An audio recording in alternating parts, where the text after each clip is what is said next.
in this little comfortable bubble that's completely disconnected from the real world of animals and plants and soil and water and natural forces that produces everything that's of any meaning whatsoever on this planet. If your experience is that your food comes from the grocery store and that your water comes from a tap, you will defend to the death the system that brings those to you because your life depends on it.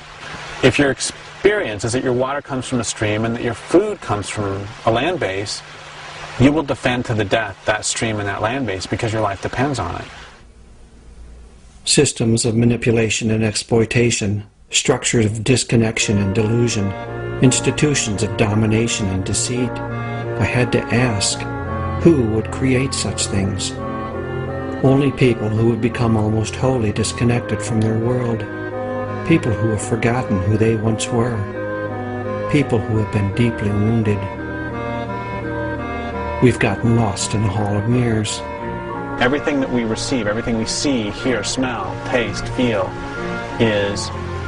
originates in or is mediated by humans and machines. That affects our consciousness. It gives us an inflated sense of our own importance and of what reality is, as if because we've made it, it makes it most real. As any narcissist knows, it's endless. We can never get enough of that reflection of ourselves. What we're really aching for is real relationship. Our animal bodies, I think, formed by the earth itself, want and require a real relationship to the world, to the water, wind, and soil, to the animals, plants, and fellow humans that comprise the community into which we were born. But we're stuck in the hall of mirrors, and we've begun to lose our sanity.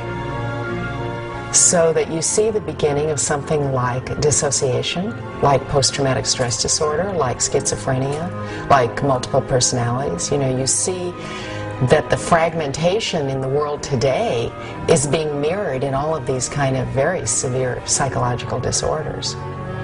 If you're in that sort of solitary confinement, you're going to start hallucinating, and you may end up believing strange things like the idea that humans are superior. Acting out of that belief of superiority, of entitlement, of invincibility, empire has conquered the world, but that conquering has bounced back on the conquerors, leaving everyone wounded.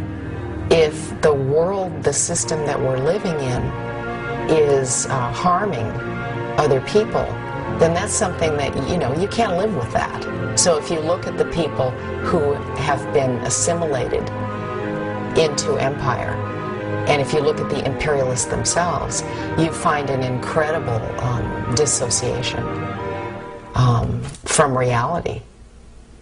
Dissociated from the reality of the planet, we don't act on its behalf. Feeling for nature is diminishing to the degree that people are less desiring and less able to influence policy about nature or to do anything to protect nature or to have any feeling for nature.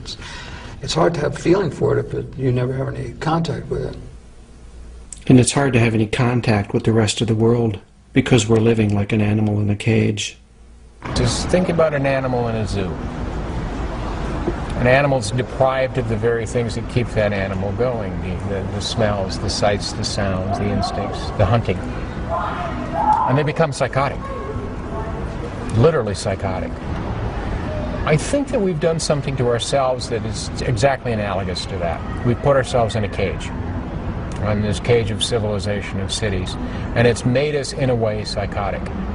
That if you would have a group of hunter-gatherers, and this has happened a lot, hunter-gatherers watch behavior of people in our society, they would think we were crazy for the way we behave, because we are.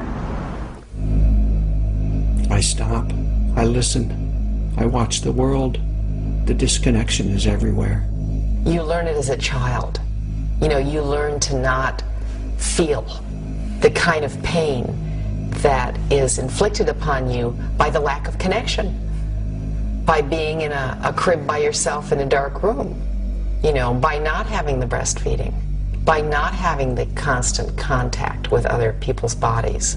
Television viewing for children, and I think to some degree for adults, is a training for more hyperactive lifestyles and hyperactive informational systems. And that is putting people into a kind of emotional, psychological state which makes it impossible to relate to nature. So I mean, it's concrete alienation again.